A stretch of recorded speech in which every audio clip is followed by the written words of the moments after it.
Us is agricultural expert and CEO X-Ray Farms Consulting and Marketing African Farmer Mogaji. Thank you very much for joining us. Thank you for having me. Okay, since the ban on importation of rice now, the land closure, border closure, and ban on importation of rice, how has it been now since then? Do you see an increase in local production of rice?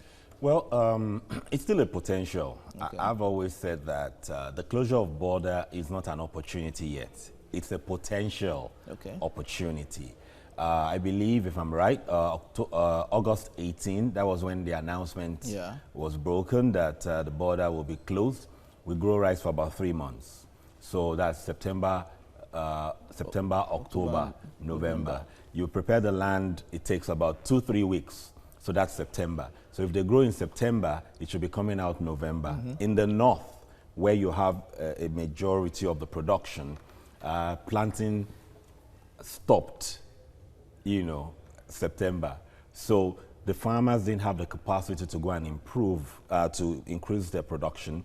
But Southwest ought to have taken that advantage. However, you recall that the whole of September to September, October, we had like 3 weeks downpour of rain across the nation. That itself would make a lot of the people have challenges. So yes, it's a potential. It's an untapped potential yet. Okay, looking at that report now, it brings to mind the capacity of the nation to be able to feed itself. But how can the federal government, what can we do to harvest that potential? Yes, so one thing that the government needs to do now is, one, to focus more on the seed companies. The people, they need to encourage more seed production than the grain production. So what that means is that if you want to go in to buy now, there must be seeds available. And I use the word certified seeds. Okay. So certified seeds are seeds that will give you the end result you want. What is being sold mostly in the country is grains, what we should be eating, because it will grow. So the people investing are not getting good yields because of seeds. So government need to focus on that. Incentives needs to move from input to output. So if they stop funding input, the farmers, I have said it many times, will take loans, personal loans, to go and produce. They want to be sure that somebody is off-taking. So government needs to take money now into off-taking as against now, you are mentioning government. What comes to everybody's mind will be the federal government. What about the state governments? No, when I say government, I'm not saying federal. I'm saying across board. Okay. Local, state. In fact, it's not the federal government's business. It's the state and local government. The states can partner with their indigenous business people to get this done. So it's not federal government. The overall policy, federal government needs to give that direction. But the state and local government have not embraced it with the capacity in which they have. Okay, so how can state government take advantage of this now? Apart from partnering with the rice producers, what else can be done? Because states in Nigeria have potentials. Yes. We have food in abundance, but it seems that we're not even looking at that angle. So one thing the state government needs to do is to be very open. And the ease of doing business is the fundamental thing the state governments need to do. To know, to say that, okay, whatever you need, the approvals you need, especially for lands, the private sector, I can tell you, want to move in because all the private sector does mostly is do the calculation. Yeah. It makes sense. There's a demand. And there's a supply. There ought to be a supply. There ought to be a supply. And so do we have the resources to do it? The answer is yes. So the ease of doing business is what government needs to do. So the private sector wants to have ownership or to see some document titles of the people who own the land they want to go in partnership. So they need that ease of doing business, not supply of fertilizer, nothing. It's just the ease of doing business that I know that if I write a feasibility, that 6 months down the line, if I put in 1 million, I get X amount on it.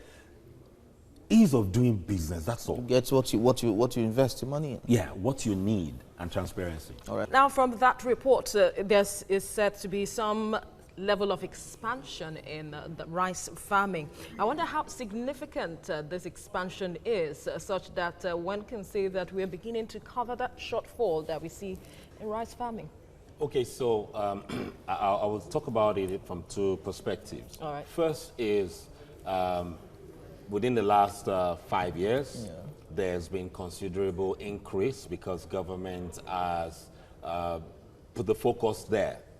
And another is since the border closure. Yeah. So the border closure has not added to rice production. Really? Yes, because August 18 was when it was announced. Anybody who had not planned to grow rice before then will plow the land for 2 weeks, wait. So about 3 weeks is going into that land preparation, which is like mid-September. You don't plant anything mid-September anywhere in the country except for beans. So whoever went into it is not going to get any good harvest. And the 3 weeks of heavy rainfall stopped. You can't spray. The crops won't grow up. They have stunted growth. So yes, when you say more lands have opened up, yes. But in terms of the production, no. And for me, as an expert, you don't base judgment on the expansion, it's the productivity. Because if productivity is not there, all the people who rushed in will rush out next year when they don't make money. So it's productivity that we should be talking about, that as productivity increased. No. No. And I say no because when you want to buy the farrow varieties of rice, which is the ones that will give you the good yields, it's not readily available. Why is that? Yeah, because instead of people going more into seed production, they are going in, there's a high demand and no supply. So government ought to, and private sector ought to go into more seed production so that it's made available. Two is the agrochemicals. The potency of those agrochemicals is not there. So when you even have the rice variety, you open the land and the agrochemicals, and especially fertilizers, the quality. So the quality has not improved, and we need that to improve. So when we have that, we should be talking about productivity and not the scale.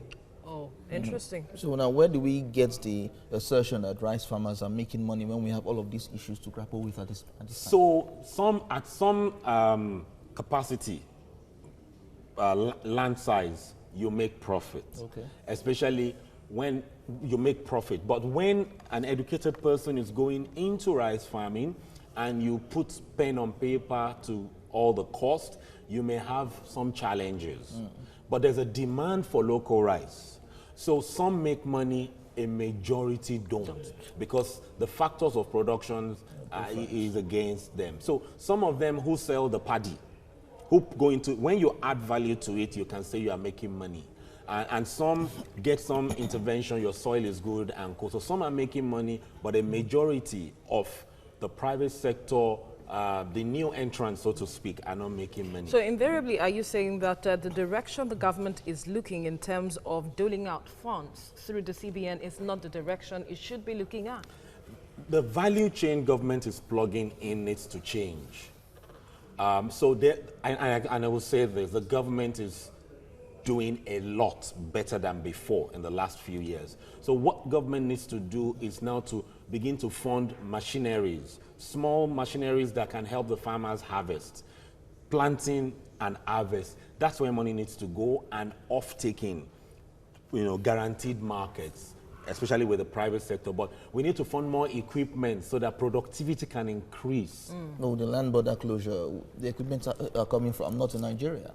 Yes, so we don't manufacture most of this, yes, over 80% of this equipment. So, but the border closure is not affecting those equipments. Okay. But the thing is, if you bring it in, it takes long time. These are things that government can subsidize, and the more people that bring in it, it will open up an industry of the service industry where you can offer service to plant, you can offer service to arrow, and do all those things. All right. African Farmer Mogaji, thank you for speaking to us. Thank you for having me. So in all of this, earlier you mentioned about productivity and how productive, now let's look at the solutions, can we be to ensure that we can produce rice that can feed the nation? Sufficient for the nation. Yeah. Well, I'm not sure that in a year or two we would be able to be sustainable in that rice production, and that's the truth. Why? A lot of investment needs to go into extension services.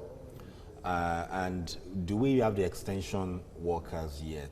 No. What are these extension services that we're talking They are, in quotes, the consultants and advisors to the farmers to say, these are the new inputs, this is how to do it to double or triple your productivity. So we don't have that. Extension is key, a crucial component of it. We don't have that yet. Most of the inputs we're using, most of the chemicals, we're importing them. So can we be sustainable in 5 years? Yes. Can we at least produce like 30–40% of what we need? Yes. Should we focus more on seed multiplication? Yes. So if the seed is not readily available, the scaling is not possible.